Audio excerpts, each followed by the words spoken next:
Southeast Radio's Business Matters with Karl Fitzpatrick. Southeast Radio.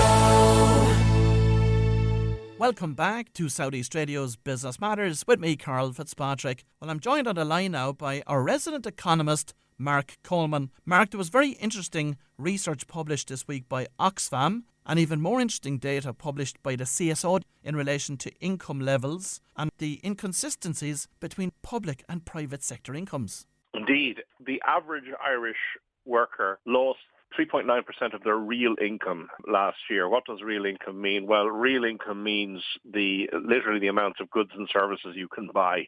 So, your nominal income may have gone up, but because of inflation, which according to the CPI was up 8.2%, and by either measure of inflation, the CPI or the fancier harmonized index of consumer prices, what this is saying is the typical worker may have gotten, say, a 4.3% pay increase, but when you take into account an 8.2% price increase, that translates into a 3.9% fall in your real purchasing power. But what the Central Statistics Office, which is the government statistics office, is telling us is really interesting. In its quarterly National Household Survey covering the fourth quarter of last year, what that is telling us is that the weekly earnings in the public sector rose by 10%, but weekly earnings in the private sector rose by just 2%.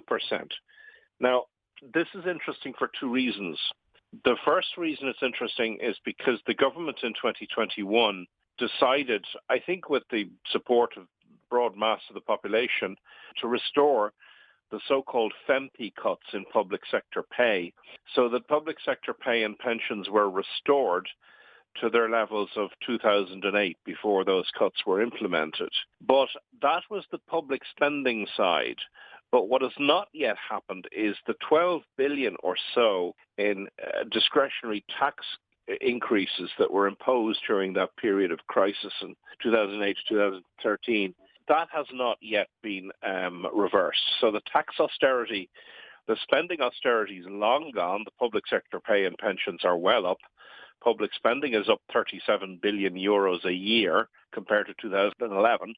But the 12 billion of tax increases have not been reversed and still weigh and bear down on the shoulders largely of the private sector.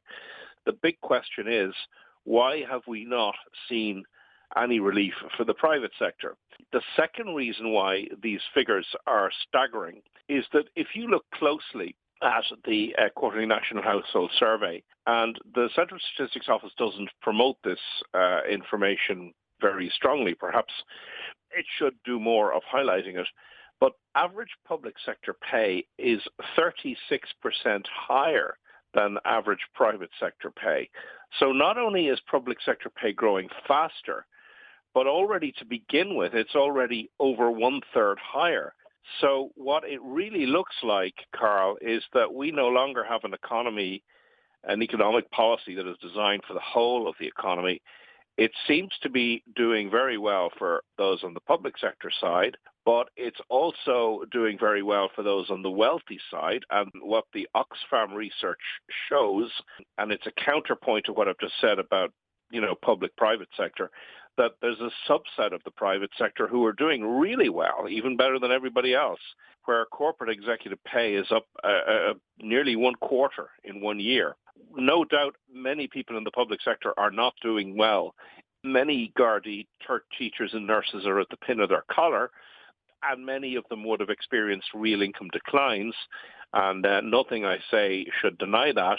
The point is that even in spite of that, they are still doing better relative to their average pay levels and their pay increases compared to their equivalents in the private sector.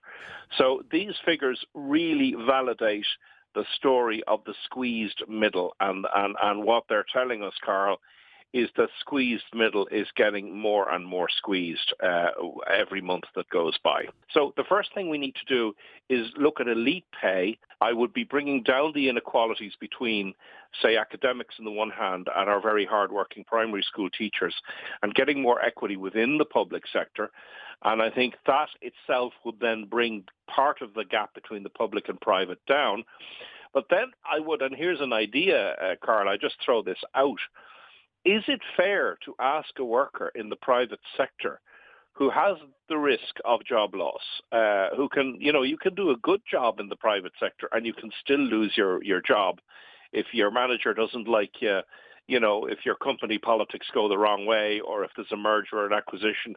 You can be a good, diligent, hard-working, conscientious employee. You can still get fired. Is it fair to ask somebody in the private sector, let's say on €80,000, to pay the same rate of income tax as somebody who has a secure pensionable job in the public sector? I'm not answering the question, but I am asking it. Is it time for us to look at adjusting income tax for the riskiness of employment? Because it seems to us now that we have an economic form of apartheid in this country, where those people who take the risks, work on the front line, get lower pay, get more stress, have worse pensions, and have absolutely no political representation. Well, if you've just tuned in, that was our resident economist, Marc Coleman, and Marc will be joining us again on next Saturday's programme. Southeast Radio's Business Matters with Karl Fitzpatrick.